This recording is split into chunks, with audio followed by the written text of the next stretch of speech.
नमस्कार। पिछले वीडियो में हमने आपको बताया था कि लोक्वेस मोबाइल एप्लीकेशन के माध्यम से सीएलएफ की प्रोफाइल एंट्री कैसे करनी है। अगर आपने अपने सीएलएफ की प्रोफाइल एंट्री कर ली है या प्रोफाइल एंट्री करना आप सीख गए हैं तो इस वीडियो में हम विस्तार से बात करेंगे कि सीएलएफ से जो है वीओ को कैसे मैपिंग करना होगा। मैपिंग करने के लिए क्या क्या चीज़ें आपको करनी होगी उस पर हम बात करेंगे। अगर आप हमारे चैनल से अभी तक जुड़े नहीं हैं तो तुरंत जुड़ जाइए ताकि आपको वीओ को कैसे सीएलएफ से मैप करना होगा वो इस वीडियो से मिल सके। ठीक है, ठीक है। आज के वीओ मैपिंग में जो है वो विषय सूची है वीओ सीएलएफ की मैपिंग और सीएलएफ की कार्यकारिणी समिति के सदस्यों की एंट्री कैसे होगी, सीएलएफ का फोन नंबर की एंट्री कैसे होगी, सीएलएफ का पता कैसे भरा जाएगा, सीएलएफ का बैंक खाता कैसे अपडेट किया जाएगा लोक्वेस एप्लीकेशन में, और उसके बाद सीएलएफ की केवाईसी एंट्री कैसे करनी होगी उसके बारे में भी आपको बताएंगे। सीएलएफ की उप समिति की एंट्री कैसे होगी लोक्वेस एप्लीकेशन में वो बताएंगे, और इसके सबसे अंत में सिंक्रोनाइजेशन बता दिया जाएगा, क्योंकि सिंक्रोनाइजेशन आपको हम समूह में डाटा एंट्री के बाद बताए हैं सिंक्रोनाइजेशन कैसे होगा, और वीओ में भी सिंक्रोनाइजेशन बताए हैं। तो ये तीनों में ऑलमोस्ट सेम प्रोसेस है, इसलिए इस पे ज़्यादा फोकस करने की जरूरत नहीं है। फिर भी आपको हम अंत में सिंक्रोनाइजेशन एक बारी फिर बता देंगे ताकि बिना सिंक्रोनाइजेशन के आपका सारी मेहनत बेकार हो जाती है। तो जैसे ही आपने प्रोफाइल एंट्री इस पहले आइकन से किया था, पिछले वीडियो में हमने सीएलएफ की प्रोफाइल एंट्री इस वाले आइकन से बताया था, ये जो है, ठीक है। अब आपकी प्रोफाइल एंट्री हो गई है तो इसमें आपको वीडियो को मैप करना है सीएलएफ से। तो उसको मैप करने के लिए ये देखिए ब्लू वाला आइकन दिख रहा है, ठीक है, हाईलाइटेड, इस पे आपको क्लिक करना है और उसके बाद आपको ग्राम पंचायत सिलेक्ट करना है इस ड्रॉप डाउन मेनू से। यहाँ टिक करेंगे आप, ठीक है, हाईलाइट करते जा रहे हैं हम, जहाँ जहाँ आपको काम करना है टिक करना है वहाँ हाईलाइट करने हैं। तो यहाँ पे आप क्या करेंगे, टिक करेंगे तो ग्राम पंचायत यहाँ खुल के ड्रॉप डाउन में आ जाएगी। ठीक है, जो भी ग्राम पंचायतें हैं, एक सीएलएफ के अंतर्गत जितनी ग्राम पंचायतें हैं उसमें जो भी ग्राम संगठन बने हुए हैं वो सब इस सीएलएफ में मैप करने होंगे। जैसे आपने एक ग्राम पंचायत में 5 या 5 से ज्यादा समूह बने हुए थे तो सबको आपने सिलेक्ट किया था, तो वो उस ग्राम पंचायत के ग्राम संगठन में मैप हो गए थे। वैसे ही अब जो सीएलएफ बनता है, क्लस्टर लेवल फेडरेशन बनता है, तो उसमें कुछ गांव उसके अंतर्गत आते हैं। ठीक है, तो उस गांव के अंतर्गत जितने भी ग्राम संगठन बने हुए हैं वो सब आपको सीएलएफ में मैप करना होगा। ये मैप सीएलएफ के लोगों ने, क्लस्टर लेवल फेडरेशन के जो कार्यकारिणी समिति के लोग होते हैं वो लोग सीएलएफ के गठन के टाइम ही मैप कर चुके होंगे। आपको वहां से डाटा भरना होगा।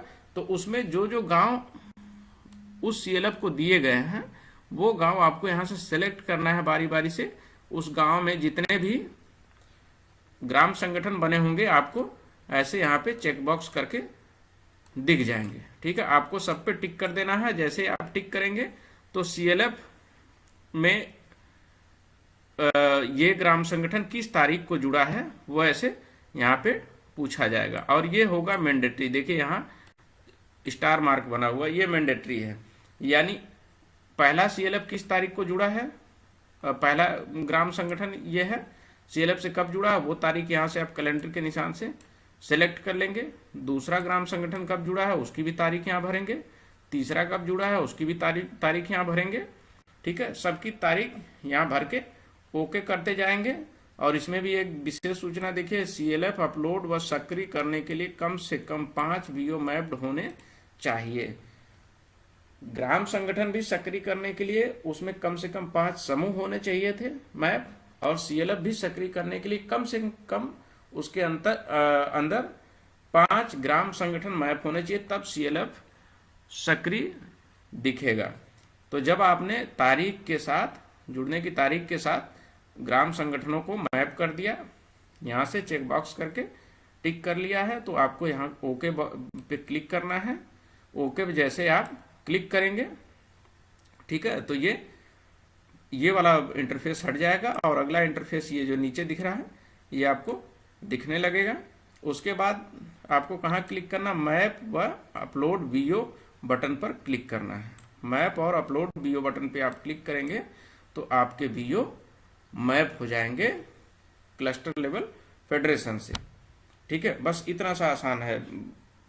जितना आपको ग्राम संगठन में समूहों की मैपिंग करते टाइम लगा था उतने टाइम में ये भी हो जाएगा, उससे अलग बिल्कुल नहीं है। बस वहां समूह को बीओ से मैप किया गया था, यहाँ बीओ को क्लस्टर लेवल फेडरेशन से मैप किया गया है। प्रोसेस वही है। ठीक है, तो बिल्कुल आप अगर वो समझ गए हैं तो इसमें आपको बताने की कोई ज़रूरत नहीं है। फिर भी आप एक बार इस वीडियो को देख लीजिए ताकि जो भी कन्फ्यूजन थोड़ा बहुत रह गई है वो भी दूर हो जाए। उसके बाद आपको कार्यकारिणी समिति के सदस्यों की एंट्री करनी है। तो ये अगला हाईलाइटेड दिख रहा है आपको आइकन, इस पे आप क्लिक करेंगे तो ऐसा इंटरफेस पूरा खुल के आएगा। ठीक है, कार्यकारिणी समिति के सदस्य जो जुड़े होंगे अगर तो यहाँ दिखेगा, नहीं जुड़े हैं तो ब्लैंक दिखेगा। तो यहाँ जो प्लस का निशान है इस पर आप क्लिक करेंगे।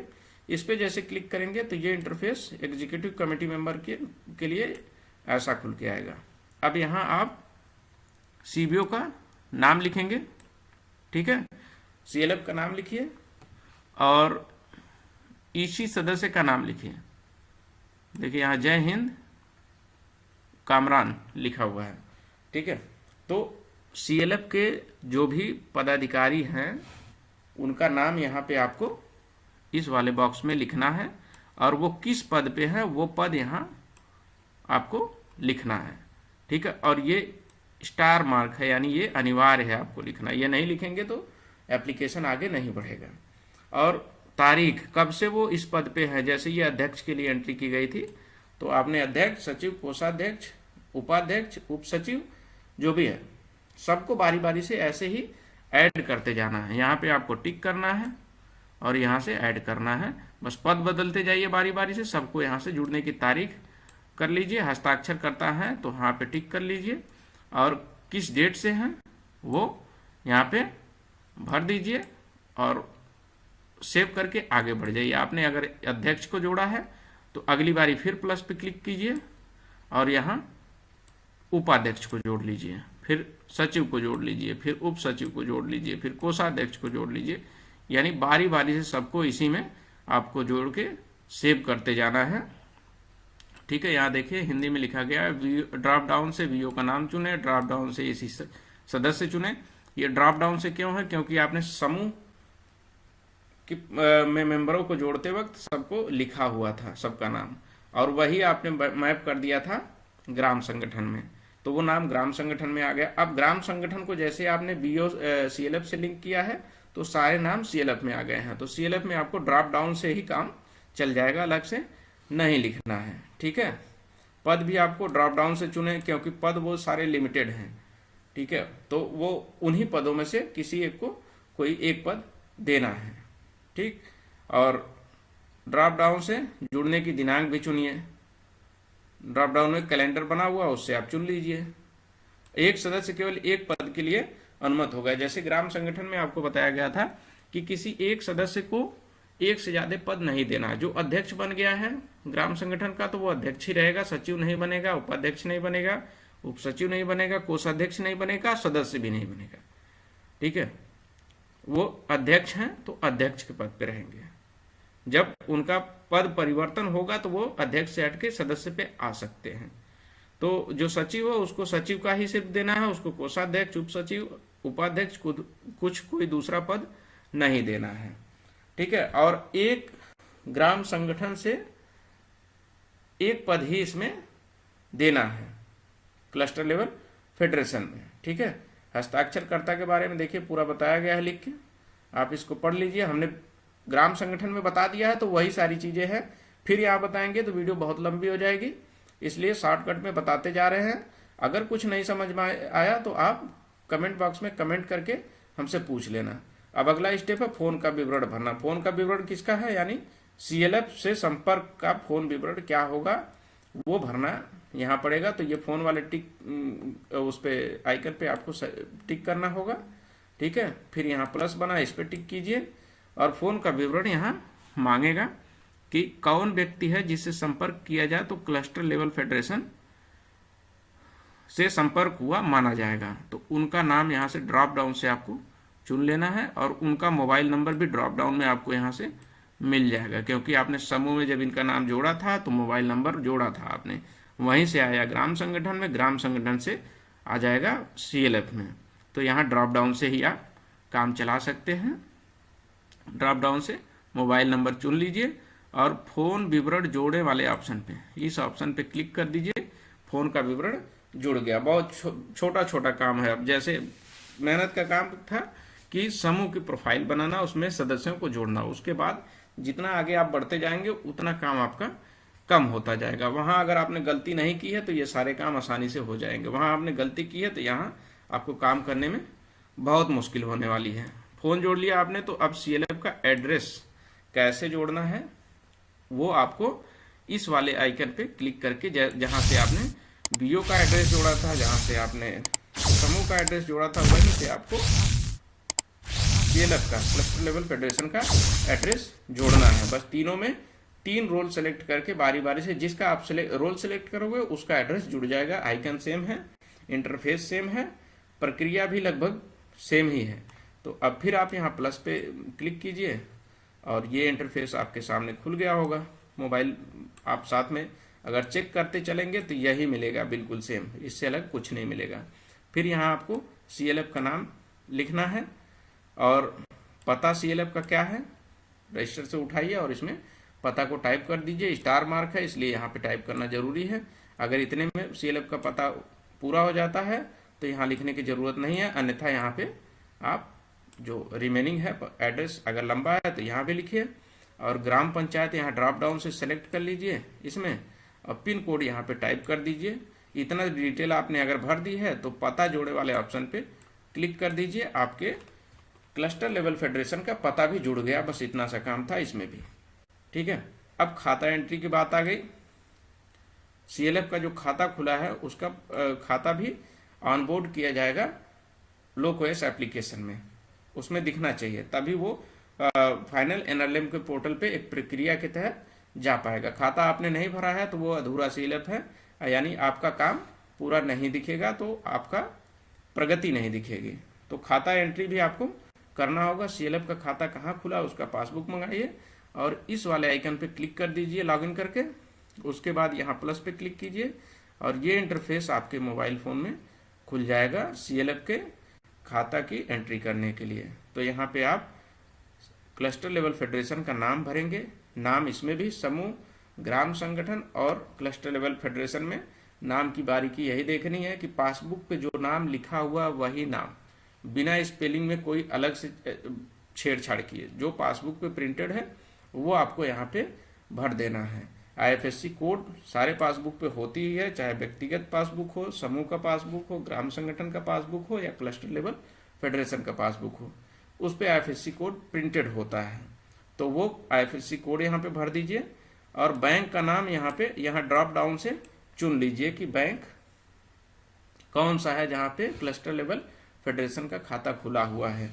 कोई भी बैंक है जिसमें खाता खुला है, नाम नहीं लेना चाहेंगे क्योंकि अलग अलग बैंकों में खाते खुलते हैं, तो सारे बैंक यहाँ राष्ट्रीय ग्रामीण आजीविका मिशन के अंतर्गत समूहों को खाता खोलने में बहुत सहायता करते हैं और संचालन में भी सहायता करते हैं।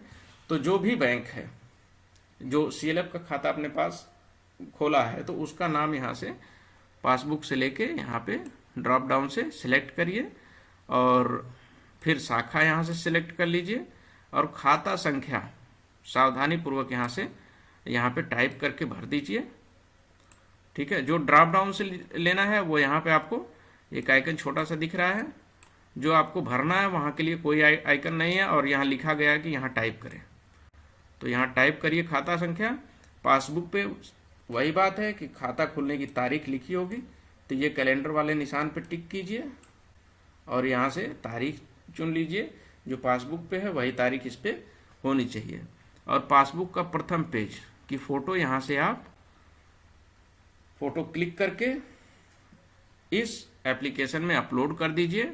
डिफ़ॉल्ट है तो हाँ, अन्यथा ना पे क्लिक करके बैंक जोड़े वाले पे क्लिक करके आगे बढ़ जाइए। आपका पासबुक यहाँ पे दिख जाएगा। और पासबुक अपलोड करने से संबंधित सावधानियाँ क्या हैं, ठीक है, वो आपको यहाँ लिखी हुई है। बैंक पासबुक को देखकर सीएलएफ का नाम दर्ज करें। हमने आपको पहले बता दिया कि उससे अलग कुछ नहीं है, जो पासबुक पे है वही आपको यहाँ दर्ज करना है। ड्रॉप डाउन से बैंक का नाम चयन करें या आईएफएससी कोड से सर्च कर लें। आईएफएससी कोड डालेंगे तो बैंक का आ जाएगा, ठीक है। और उसके बाद ड्रॉप डाउन से बैंक का ब्रांच चयन करें। ब्रांच भी आपको ड्रॉप डाउन में मिल जा रहा है, वहाँ से चयन कर लीजिए कि कौन सी ब्रांच है। सही खाता नंबर दर्ज करें। ये आपको मैनुअल टाइप करना पड़ेगा, इसके लिए ड्रॉप डाउन नहीं होगा, ठीक है। एक एक नंबर आपको सही सही दर्ज करना पड़ेगा। और बैंक खाता खोलने का दिनांक पासबुक पे लिखी है तो वहाँ से आपको ये भी टाइप करके भरना पड़ेगा, ठीक है। और कैलेंडर के माध्यम से, ये कैलेंडर बना हुआ है तो वहीं से सिलेक्ट करना होगा। बैंक पासबुक का पहला पेज फोटो क्लिक करके अपलोड करना होगा, ठीक है। डिफ़ॉल्ट बैंक का चयन करें, हाँ या नहीं। केवल एक बैंक को डिफ़ॉल्ट रखा जा सकता है, ठीक है। सीएलएफ के खाते अगर 2 हैं या 1 से अधिक हैं तो डिफ़ॉल्ट पे वही रहेगा जो कि अभी सक्रिय है, बिल्कुल जिस पे पैसे का लेन देन हो रहा है। उसके अन्यथा जो रहेगा वो डिफ़ॉल्ट नहीं है वाले पे चला जाएगा, ठीक है। तो इस पे बैंक जोड़े पे आप क्लिक कर दीजिए, आपका बैंक खाता भी जुड़ गया। उसके बाद सीएलएफ की केवाईसी की एंट्री। केवाईसी की एंट्री के लिए इस कॉलम पे क्लिक कीजिए आइकन पे, ये इंटरफेस है तो ये प्लस पे क्लिक कीजिए। उसके बाद ये अगला इंटरफेस केवाईसी एंट्री में आ गया है। इसमें आपको केवाईसी दस्तावेज का प्रकार में क्या भरना है, पंजीकरण भरना है, टैन भरना है, ठीक है। जो क्लस्टर लेवल फेडरेशन होता है, समूह का रजिस्ट्रेशन सोसाइटी में नहीं होता है, वो मात्र ब्लॉक से रजिस्टर्ड हो जाता है एनएलएम की साइट पे, तो वो संचालित किया जा सकता है। वैसे ही ग्राम संगठन होता है, ये भी सोसाइटी में रजिस्टर्ड कराना जरूरी नहीं होता है, तो ये भी एनआरएलएम के पोर्टल पे ही रजिस्ट्रेशन करके काम चल जाता है। लेकिन जो आपका क्लस्टर लेवल फेडरेशन होता है सीएलएफ, वो सोसाइटी में रजिस्टर्ड होता है, ठीक है। तो सोसाइटी में कैसे रजिस्टर्ड होगा उसकी वीडियो भी हम आपको बना के इसी चैनल पे अपलोड कर देंगे। लेकिन आप चैनल से जुड़ जाएंगे तभी वो जानकारी आपको मिल पाएंगी, अन्यथा आपको उस वीडियो के बारे में जानकारी शायद ही मिल पाए। तो सीएलएफ का रजिस्ट्रेशन कैसे होगा और उसमें क्या क्या सावधानियां होंगी, उसके ईसी का चयन कैसे होगा, उप समितियां कैसे बनाई जाएंगी, उसकी नियमावली क्या होगी, टोटल वीडियो बना के हम इस चैनल पे आपको देने वाले हैं, ठीक है। तो अब बात कर लेते हैं पंजीकरण अगर हुआ है सीएलएफ का, तो पंजीकरण वाले पे क्लिक कर लीजिए और आईडी यहाँ पे टाइप कर दीजिए। सीएलएफ का दिनांक यहाँ से उसका पंजीकरण का दिनांक कैलेंडर से क्लिक कीजिए और पंजीकरण के लिए जो दस्तावेज हैं उसकी फोटो यहाँ से क्लिक करके केवाईसी जोड़े पे क्लिक कर दीजिए। केवाईसी भी जुड़ गई है, सीएलएफ की केवाईसी जुड़ गई है। अब सीएलएफ की उप समिति की एंट्री कैसे आपको करनी है, ठीक है, वो देखिए लास्ट वाला आइकन जो है इस पे आप क्लिक कीजिए। उसके बाद प्लस पे क्लिक कीजिए। उप समिति जोड़ने के लिए ये आपके मोबाइल इंटरफेस में दिखेगा। अब ये दिख रहा है तो इसमें फेडरेशन का नाम, यहाँ से फिर आपको सीएलएफ का फेडरेशन जो आपका क्लस्टर लेवल है उसका नाम यहाँ टाइप कीजिए। उप समिति यहाँ पे ड्रॉप डाउन में आपको मिल जाएगी। कौन कौन सी उप समितियाँ हैं वो जैसे ही आप इस पर क्लिक करेंगे तो सारी उप समितियाँ खुल के आ जाएंगी और सबको बारी बारी जितने भी आपके क्लस्टर लेवल फेडरेशन में सीएलएफ के रजिस्टर में जो जो उप समितियाँ लिखी हुई हैं उसका नाम यहाँ से आपको बिल्कुल मिलेगा। तो वो नाम यहाँ से चयन कीजिए और किस तारीख से वो बनी है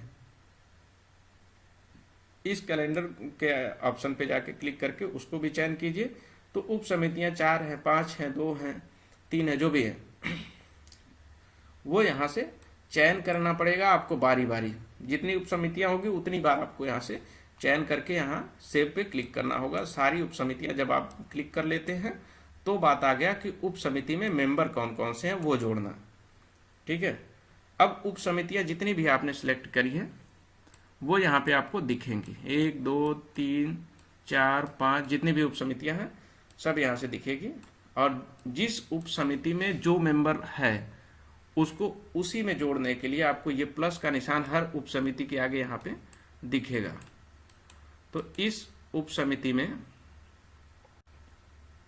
प्लस के निशान पे आप क्लिक करेंगे तो ये इंटरफेस आएगा और उसमें मेंबर कौन है तो यहाँ पे फेडरेशन का नाम फिर आपको टाइप करना है, उप समिति ड्रॉप डाउन से ले लेनी है, और उसका मेंबर कौन है ड्रॉप डाउन से यहाँ नाम चुनिए, और किस तारीख को इस उप समिति में वो शामिल हुए हैं वो यहाँ से तारीख भी सिलेक्ट कर लीजिए, और सेव पे यहाँ सहेजे लिखा हुआ है हिंदी में, सेव वाले ऑप्शन पे क्लिक करिए, मेंबर जुड़ गए हैं। ऐसे बारी बारी जितने भी मेंबर होंगे सबको आपको मैप करना पड़ेगा, जितने मेंबर होंगे उतनी बारी ये प्रक्रिया करनी पड़ेगी। एक बारी हमने बता दिया तो बस वही है कि 10 मेंबर हैं तो 10 बारी बतानी पड़ेगी, 11 हैं तो 11 बारी बतानी पड़ेगी। तो आपको ये प्रोसेस जितने मेंबर हैं उतनी बार करके यहाँ जोड़ना पड़ेगा। आपके उप समिति में मेंबर भी जुड़ गए हैं। अब आ गया सिंक्रोनाइजेशन। तो सिंक्रोनाइजेशन बिल्कुल वैसा ही है जैसा समूह का सिंक्रोनाइजेशन था, बीओ का सिंक्रोनाइजेशन था, और सीएलएफ का सिंक्रोनाइजेशन भी वैसा ही होगा। इसमें क्या है कि हमने शुरू में ही बताया था कि लोकओएस एप्लीकेशन ऐसा एप्लीकेशन है कि इस पे काम करने के लिए आपको मोबाइल डेटा आपके मोबाइल में होना अनिवार्य नहीं है। आप काम करते रहिए, डाटा फीड करते रहिए।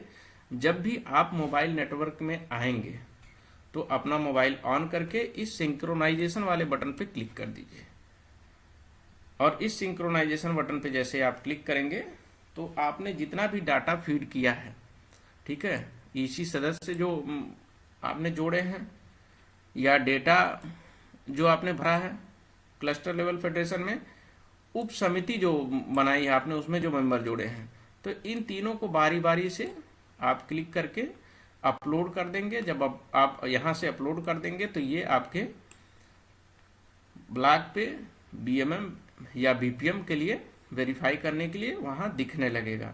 वो जैसे ही यहाँ इसको वेरीफाई करेंगे, ठीक है, तो ये डाटा आपका पूरा का पूरा चला जाएगा एनआरएलएम की साइट पे। अन्यथा वो वेरीफाई नहीं करेंगे तो एनआरएलएम की साइट पे नहीं जाएगा, और वो वेरीफाई करेंगे उस बेस पे कि आपने जो डिटेल भरी है वो सही है या नहीं है, ठीक है। तो इसके बाद सिंक्रोनाइजेशन आपका कंप्लीट हो गया है और सीएलएफ सफलतापूर्वक अपलोड किया गया। ये देखिए आपको दिख रहा है। और जैसे बीपीएम का हमने बताया है कि आपने यहाँ से सिंक्रोनाइजेशन वाले पे क्लिक करके बारी बारी से ये सब कुछ अपलोड कर दिया है, तो ये आपके ब्लॉक पे चला जाएगा और यहाँ से आप अब कुछ भी चेंज नहीं कर सकते हैं। जैसे आपने अपलोड सिंक्रोनाइज कर दिया तो यहाँ से आप कुछ भी चेंज नहीं कर सकते हैं। ये लॉक है, अब लॉक हो गया है। अब ये लॉक होने का मतलब क्या है कि यूज़र डाटा अपलोड करने के बाद लॉक आइकन को देख सकता है। इसका मतलब है कि सीएलएफ सफलतापूर्वक अपलोड किया गया, आपने अपलोड कर दिया गया, अब वो लॉक हो गया। अब आप भी उसमें चेंज नहीं कर सकते हैं। सिंक्रोनाइजेशन से पहले तो आप चेंज कर सकते हैं। सिंक्रोनाइज कर दिया आपने तो वो चला गया ब्लॉक स्तर पे, अब आपसे कोई वहाँ चेंज नहीं किया जा सकेगा। अब ब्लॉक पे क्या होगा, सिंक के बाद सभी रिकॉर्ड वेब पर दिखेंगे जिसे बीएम चेक कर सीएलएफ का सत्यापन कर सकता है। आपके बीएमएम वो उसको चेक करके उसका सत्यापन कर देंगे तो वो फाइनल आपके एनआरएलएम की वेबसाइट पे चला जाएगा। तो इस प्रकार आपका अब ये सीएलएफ में समूहों को जोड़ना, उनकी उप समिति बनाना, ठीक है, एग्जीक्यूटिव कमेटी बनाना, एड्रेस जोड़ना, मोबाइल नंबर जोड़ना, खाता नंबर जोड़ना, सब कुछ हमने बिल्कुल विस्तार से आपको बता दिया है। इसमें कुछ भी कमी रह गई हो, आपको समझ में नहीं आ रहा हो तो आप कमेंट करके हमसे कमेंट बॉक्स में पूछ लीजिए वीडियो कैसा लगा। एक बार अपनी प्रतिक्रिया जरूर दें कमेंट बॉक्स में जाके, और चैनल को सब्सक्राइब करें। जितने भी लोग लोकओएस पे काम कर रहे हैं उन तक ये वीडियो शेयर